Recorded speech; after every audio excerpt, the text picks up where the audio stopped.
2007년에 이 성서 고고학자로 알려져 있는 에일란 마잘 교수가 있는데요. 이분이 다윗성의 흔적을 이제 발견하려고 여기저기 예루살렘 주변을 이제 조사하였습니다. 그래서 발굴을 시도하다가 흥미있는 것을 더 하나 발견하게 되었는데요. 바로 이겁니다. 보여주시죠.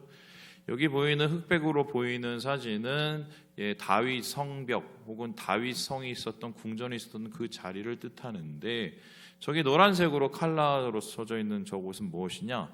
보니까 돌의 크기도 다르고 형태도 좀 다른 것을 발견합니다. 그리고는 곧 이게 뭔지를 알게 됐는데, 이게 그 성경에 나왔던 느헤미야가 쌓은 성벽이구나, 그것을 깨닫게 됩니다.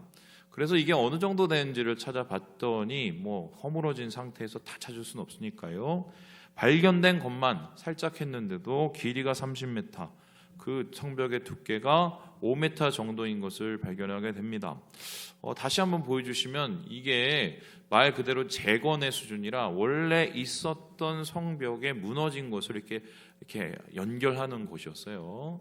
그래서 사실은 이 성벽을 건축하는 게 52일 만에 건축했다고 그러는데, 이게 이제 말이 되는 거죠. 그 전에는 이건 말도 안 되고 뚱딴지 같은 소리라고 했는데, 왜냐하면요, 다음 그림에서도 보시지, 지금 이 크기가요 총 12만 평방미터를 이제 넘습니다. 그렇다면은 이게 뭐냐면 우리 평소로 따지면 3만 7천 평을 쌓은 겁니다. 아무리 사람이 많이 달려들어도 3만 7천 평을 둘러서 성벽을 쌓는 것은 불가능하죠. 사람들이 이거 안 믿었거든요. 그런데 발굴하고 나서 허물어진 것을 수축하니까 이렇게 좀 빨리 끝날 수 있었구나. 그런데 중요한 건 아무리 빨리 끝난다 할지라도 이 당시의 인구가 4,500명이 채 되지 않았습니다. 예루살렘에서 1차, 2차, 3차 귀환한 사람들을 총 합치면 5만 명이 됐는데, 그럼 그 사람들 다 어디로 갔느냐? 다 예루살렘에 있지 않고 뿔뿔이 다 흩어졌어요. 왜냐하면 예루살렘은 위험한 곳이었거든요. 그래서 그 당시 예루살렘에 남아있었던 사람은 5천 명이 채 안 됐는데, 이 사람들이 52일, 2달도 채 안 돼서 허물어진 곳을 다 쌓을 수 있었다? 사실은 이게 대충은 이해는 되지만 우리가 그 현장에서 그 일을 감당했다면 결코 쉬운 일은 아니었을 것이라는 것을 판단할 수가 있게 됩니다. 그런데 여기에 더 한 가지 문제가 있었습니다. 뭐냐? 건축 환경이 결코 좋지 않았다는 것입니다. 그냥 건자재를 구하는 것도 어려웠지만, 그리고 먹고 살기도 어려웠지만 그보다 더 어려운 것이 있었는데요. 7절에 이런 얘기가 나옵니다. 우리 같이 한번 읽어보도록 하죠. 시작. 산발락과 도비아와 아라비아 사람들과 암몬 사람들과 아스도 사람들이 예루살렘 성에 중수되어 그 허물어진 틈이 메꾸어져 간다함을 듣고 심히 분노하여, 말 그대로 유대 주변에, 예루살렘 주변에 이 성벽을 건축하는 것을 반대하고 도시락 싸서 말리는 사람들이 엄청 많았다는 겁니다. 산발랏, 도비아, 아라비아 사람, 암몬 사람, 아스돗 사람. 그렇다면 한마디로 이 예루살렘 주변에는 말 그대로 적들이 들끓고 방해자들이 넘쳐나고 있는 상황이었다. 이런 상황 속에서 5천 명도 안 되는 사람을, 그리고 60일도 안 되는, 2달도 안 되는 시간 동안에 이러한 3만 7천 평의 둘레를 다시 재건했다는 것은 거의 기적에 가까울 수가 있었습니다. 그런데 이 공격이 어느 정도 수준이었냐면, 우리가 생각하는 것보다 훨씬 더 치밀하고 훨씬 더 타격이 큰, 요즘 말로 얘기하면 타격감이 엄청난 것이었는데, 이 방해자들은 어떻게 공격을 했을까? 4가지의 방법이었습니다. 다음 그림에서 보시, 처음에는 말로 사람들을 조롱하고 그 사람들의 마음에 참소를 하게 합니다. 아니, 여우가 올라가도 곧 무너지겠다, 니네가 무슨 그런 짓을 하나 하고 일단은 말로 깔아놨어요. 그리고 뭐합니까? 이 사람들의 마음을 들쑤시기 위해서 실제적으로 계략을 세워서 음모를 짭니다. 예루살렘으로 가서 우리가 그곳을 치고 요란하게 하자 하면서 사람들이 모아서 이 성벽을 짓는 이스라엘 사람들, 유대 백성들을 어렵게 하려고 계략을, 음모를 짭니다. 그래 놓니 어떻게 됐습니까? 사람들의 마음이 낙심이 생기지요. 저 조롱소리와 음모 속에서 사람들의 마음이 괴로워집니다. 그리고 스스로를 가리켜 뭐냐면, 우리가 성을 건축하지 못하리라. 거의 자괴감과 좌절에 빠지게 되고요. 이게 더 나아가서 마음속에서 쓴뿌리가 자라기 시작하는데, 야, 저 사람들이 쳐들어오는데 우리를 향해서 저렇게 비웃어하니까 두려움마저 생기죠. 그래서 그들 가운데 달려들어서 살육을 한다는 그 말이 소문이 10번이나 퍼져서 사람들이 도망할 수밖에 없는 그런 상황이 되었다. 그런데 놀라운 것은 이러한 어려움에도 불구하고 느헤미야는 이 성을 다시 세웠다는 것입니다. 어떻게 세웠느냐? 이거를 보면 더 기가 막힌데요. 우리 함께 22절의 말씀을 같이 한번 읽어보도록 하겠습니다. 시작. 그때에 내가 또 백성에게 말하기를 사람마다 그 종자와 함께 예루살렘 안에서 잘지니 밤에는 우리를 위하여 파수하겠고 낮에는 일하리라 하고. 주경야독이라는 말이 있죠. 낮에는 밥 갈고 밤에는 공부하고. 사실 이것도 어렵지만 그것보다 더 어려운 거는 주경야경입니다. 요즘으로 따지면 월화수목 금금금 이하고 똑같은 거예요. 아침에는 성벽을 짓는데 어떻게 될 줄 모르니까 한 손에는 칼을 들고 창을 들고 성벽을 짓습니다. 그리고 저녁에도 어떻게 해요? 그러한 일들을 반복해서 교대로 계속하고 있는 거죠. 이렇게 사람들이 자기가 할 수 있는 최선의 힘을 다 뽑아서 합니다. 조롱하고 음모를 꾸미고 낙심하고 두려움이 오는데도 사람들이 버텨내요. 그리고 2달도 안 돼서 이 일을 이루게 되는 것이다. 실제적으로 다음 그림에서 보시 예루살렘 성벽은 이렇게 완공을 할 수 있었던 가장 큰 이유가 뭐냐? 다름 아니라 이들의 마음을 움직였던 느헤미야 이 한 사람의 지도력 때문입니다. 오늘날도 마찬가지인데 사실 지도자가 얼마나 큰 영향력을 가지고 있는지를 우리는 주위에서 많이 보고 있죠. 더 가까이 볼 것도 없고 미국을 보세요. 지금 미국이 어떻게 무너지고 있는지 보시죠. 예, 미국에 있는 제가 아는 분들이 좀 있으면 망할 것 같아요라고 우스갯소리를 할 정도로 한 사람의 지도자가 가지고 있는 리더십 되게 중요합니다. 우리 강 건너 바다 건너 지금 중국도 마찬가지예요. 그래서 어떻게 보면 한 사람의 리더가 세워지는 게 얼마나 중요하냐. 이 사람에 의해서 공동체가 세워지고 공동체에 의해서 주님의 성벽이 세워지기 때문입니다. 그래서 오늘 여러분과 함께 도대체 느헤미야가 어떤 마법을 부렸길래 이렇게 어려운 공사를 이렇게 어려운 사람들과 함께 이렇게 어려운 상황 속에서 온전히 다시 세울 수 있었느냐? 느헤미야의 리더십 그 건축 방식을 살펴보려고 합니다. 성경을 보면은 오늘 본문에서 느헤미야가 백성들과 함께 성벽을 다시 재건하는 그 방식을 3가지로 요약을 할 수가 있는데, 첫 번째 우리 같이 한번 읽어보도록 하겠습니다. 시작. 몸보다 마음.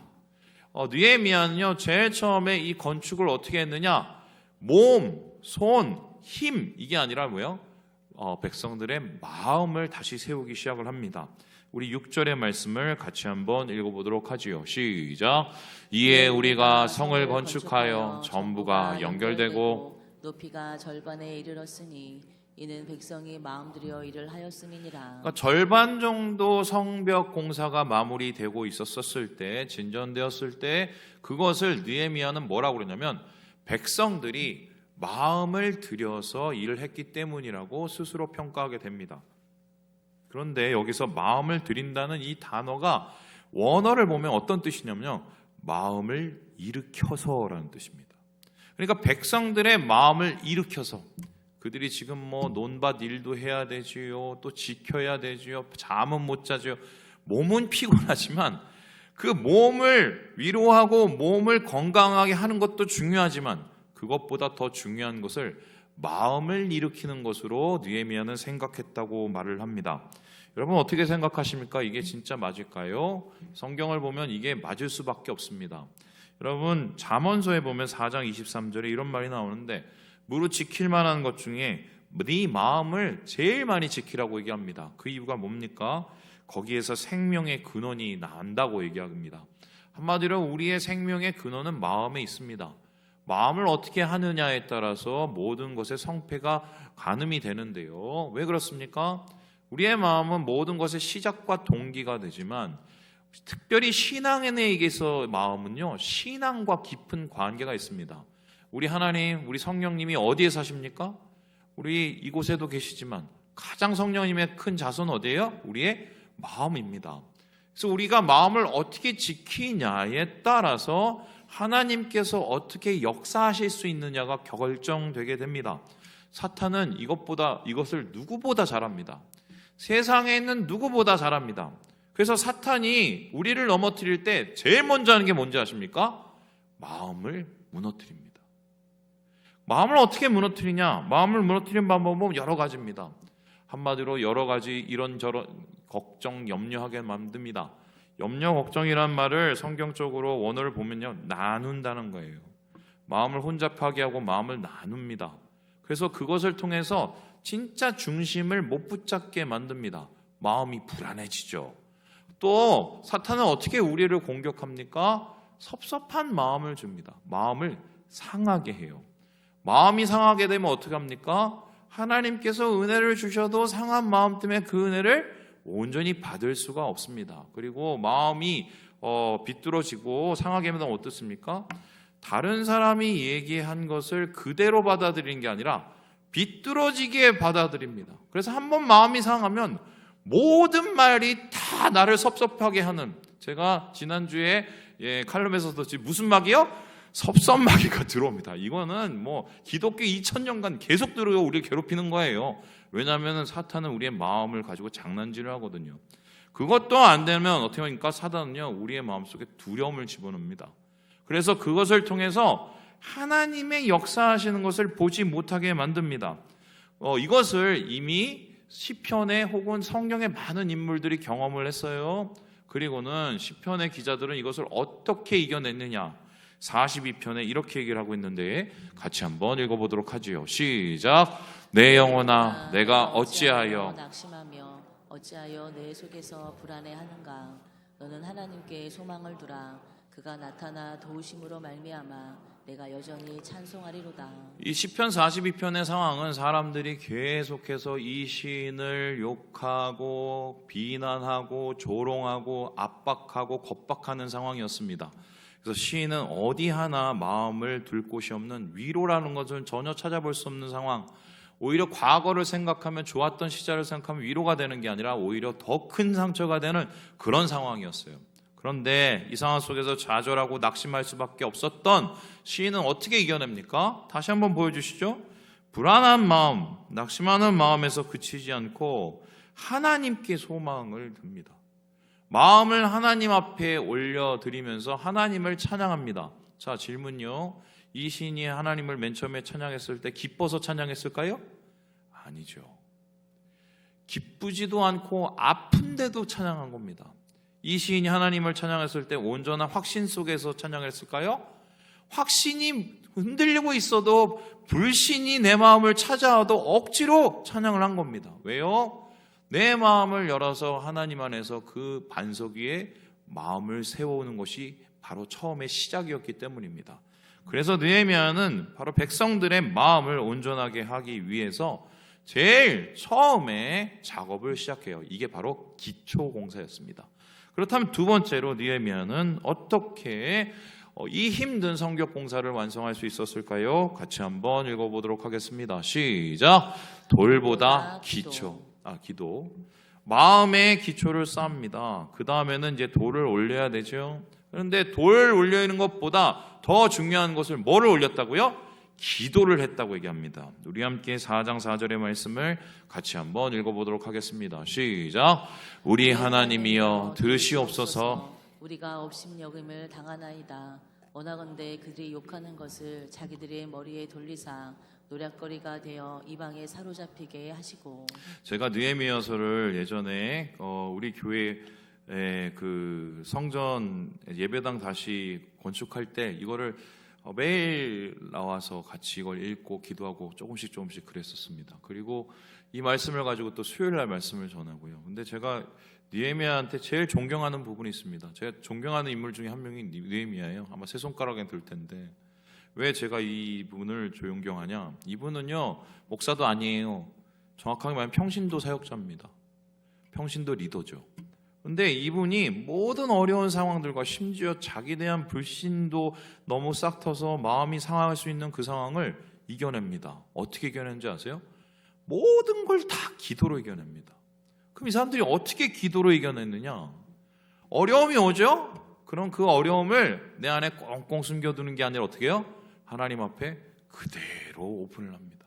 하나님, 쟤네가 이렇게 우리를 비웃습니다. 이거 어떻게 해요? 하나님 이거 보시고 계시잖아요.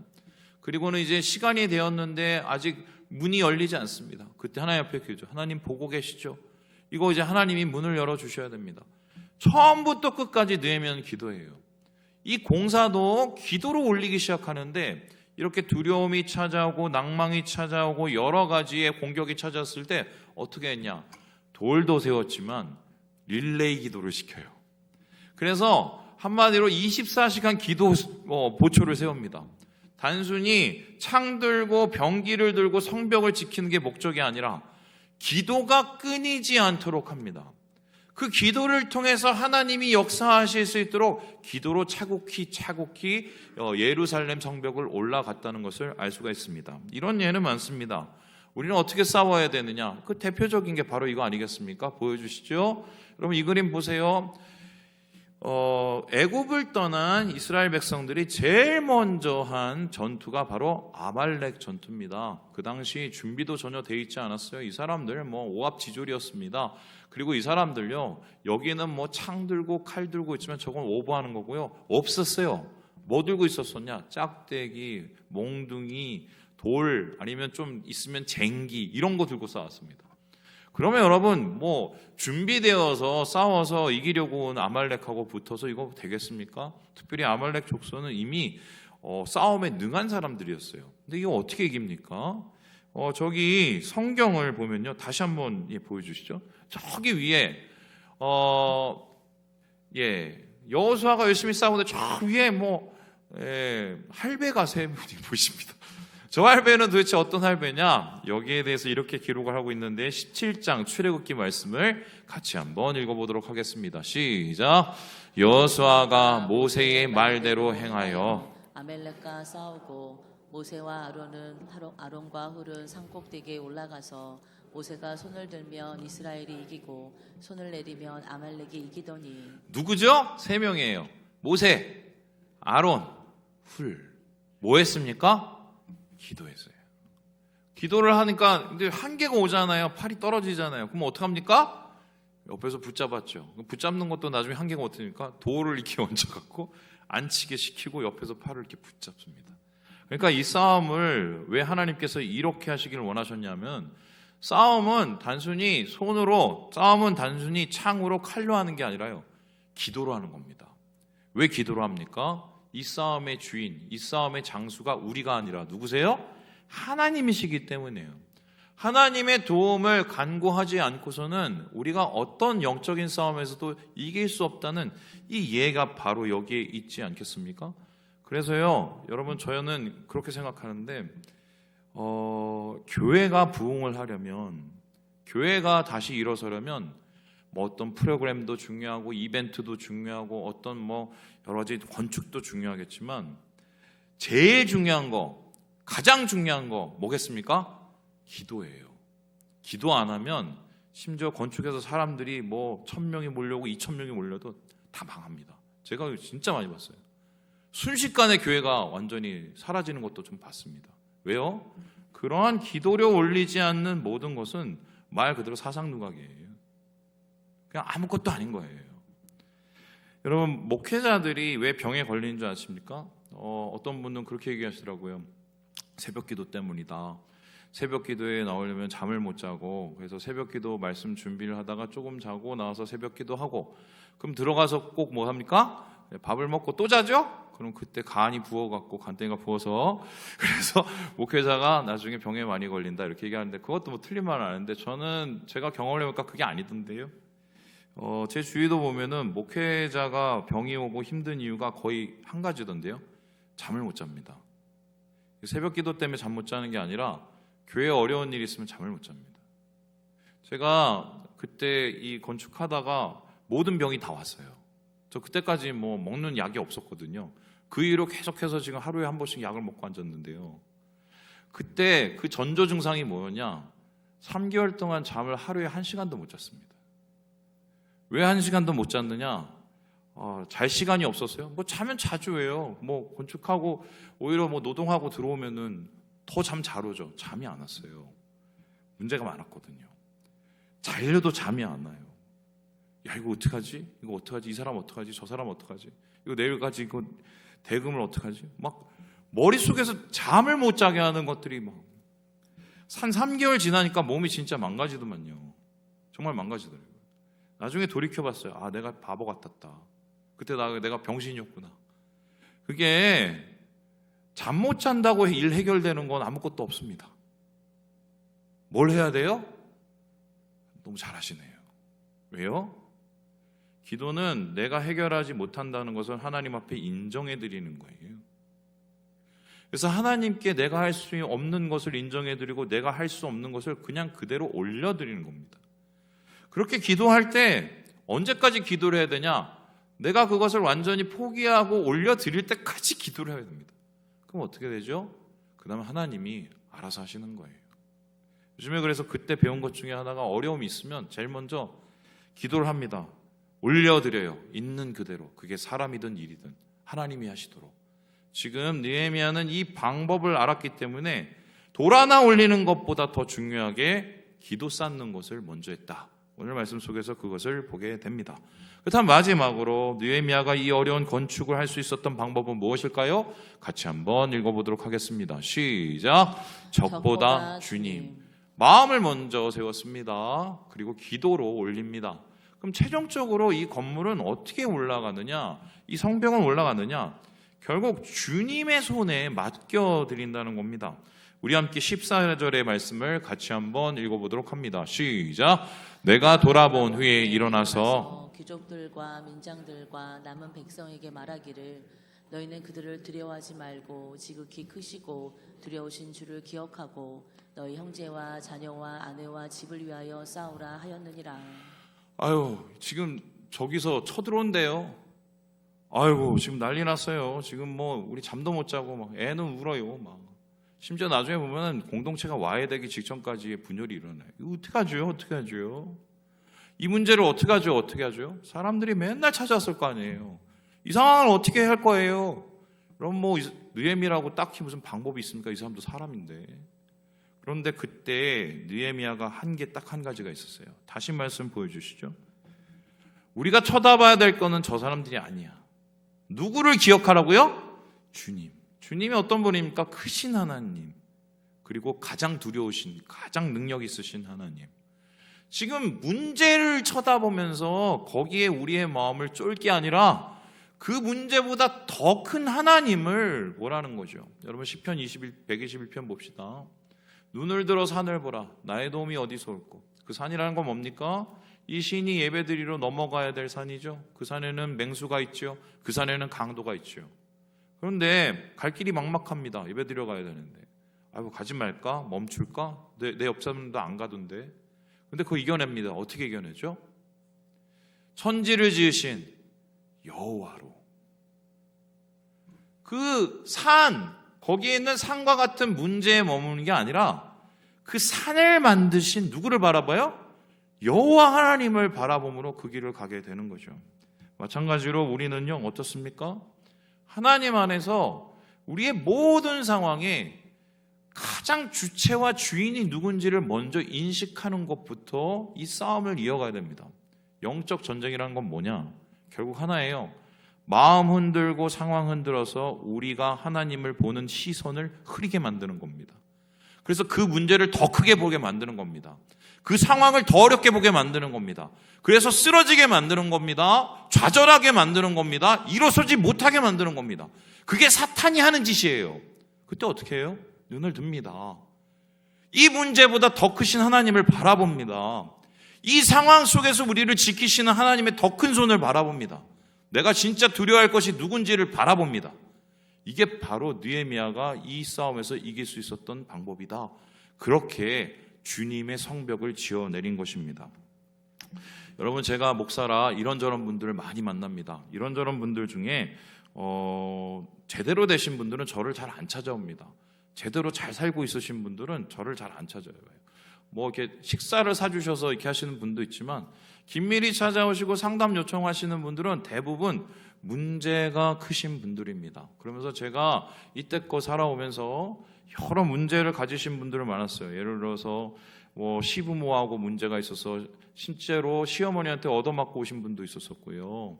어떤 분은 남편하고 너무 관계가 안 좋아서 서로 맞바람을 피워서 가정이 엉망되신 분도 있었습니다. 진짜예요. 그래서 상담을 오셨습니다. 그런데 그런 상담은 방법이 있어요. 해결하는 방법들이 다 보이거든요. 그런데 제가 이때까지 상담했던 것 중에 제일 답답했던 케이스가 뭔지 아십니까? 결국 하나로 다 뭉쳐지는데, 요즘엔 점점 늘어나요. 우울증 환자입니다. 근데 우울증 환자 진짜 많이 만났어요. 그분들하고 같이 얘기도 하고 마음 나누고. 근데 우울증 환자들의 특징이 뭐냐? 맨 처음에 딱 만났지 않습니까? 말문이 한번 트이면은 말을 진짜 잘해줍니다. 두 번째, 자기의 상황을 너무 잘 알아요. 내가 지금 이렇고요, 저렇고요, 그래서 이래 왔고요, 앞으로 어떨 거고요. 그렇게 똑똑할 수가 없어요. 제가 딱 그래서 처음에부터 다 아시네요. 뭐 제가 도와드릴 게 없는데요. 그런데 아니래. 여기서부터 문제인데, 그분들이 이제 심각한 문제가 나오는데 안 된대요. 그러니까 안 된대요. 그러면서 자기의 모든 지식이 어디를 가 있느냐? A 때문에 안 되고, B 때문에 안 되고, C 때문에 안 되고, D 때문에 안 되고, 안 될 이유가 잔뜩 있어요. 그래서 제가 그렇게 얘기하면은 이렇게 얘기해 줍니다. 아니, 그러지 말고 A가 있으면 A 다시가 있는 거고, B가 있으면 B가 다시가 있는 거고, 그래도 좀 뭔가 방법이 있지 않겠어요? 이렇게 얘기를 하면은 그 사람들은 안 된대요. 안 된대요. 이분들의 특징이 뭔지 아십니까? 하나님보다 문제를 훨씬 더 크게 봅니다. 정확하게 표현하면 문제만 봅니다. 문제만 보면 어떻습니까? 안 되는 게 대부분이에요. 안 되면 어떻습니까? 좌절합니다. 좌절하면 어떻습니까? 그때부터는 상처, 더 엉망이 되죠. 도대체 왜 이분들은 문제만 바라보는가를 제가 살펴봤습니다. 저를 돌아봤어요. 제 상황을 돌아봤어요. 그때 정답이 딱 나오더만요. 멀쩡하게 커온 사람들은요, 우울증 잘 안 걸립니다. 어떤 분들이 우울증 걸리냐? 과거에 실패의 경험이 있던 사람, 과거에 아픔이 컸던 사람, 과거에 상처가 컸던 사람, 이런 분들이 그것을 해결을 하지 못하면 나중에 내 마음에 불청객처럼 찾아와요. 그리고 딱 내 마음의 중심에 앉으면서 뭐예요? 안 돼, 안 돼, 안 돼, 안 돼. 그러니 현실이 우울하죠. 심지어는 맛있는 거 먹고 앉았는데도 우울해요. 왜 그러는지 내가 진짜 물었어요.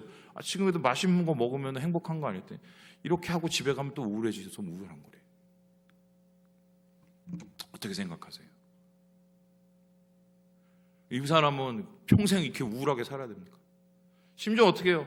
자기가 어떻게 일어나야 되는지도 다 알아요. 그런데 뭔지 아세요? 그럴 힘이 없대요. 여러분, 저는 그렇게 생각하는데, 무너지는 건 하루 한순간이에요. 다시 세우는 것은 한시름입니다. 그럼 한시름 같은 그것을 어떻게 끌고 나아가야 되냐? 자꾸 완성되고 해결되고 최종적으로 뭔가 좋을 것만 바라보니까 내 지금 위치가 정말 지옥 같은 거죠. 근데 생각해 보세요. 한 걸음부터 해요. 한 걸음부터 하는 겁니다. 한 계단부터 올라가야 돼요. 그래야 변해요. 주님을 바라봐도 내가 지금 믿음이 부족하지만 한 걸음, 그리고 한 스텝 주님을 향해서 내 마음을 먼저 올려드리는 거죠. 거기에서부터 변화가 일어나거든요. 사실 느헤미야가 이렇게 얘기했었을 때 모든 백성이 따랐을까요? 비웃는 사람, 안 된다고 자괴감에 빠진 사람, 좌절하는 사람. 그런데 어떻게 하는 겁니까? 느헤미야 먼저 한 걸음 간 거예요. 아니, 할 수 있어. 우리가 마음을, 기도를, 주님을 바라보고 드리면 이거 할 수 있어. 이러한 믿음 어디서 왔을까요?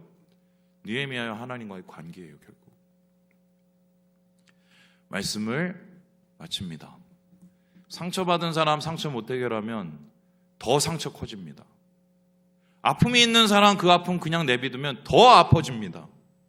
그리고요, 실패의 기억들을 내 마음속에 놔두면 더 큰 실패가 찾아올걸요. 제가 지금 여러분한테 저주하는 거 아니에요.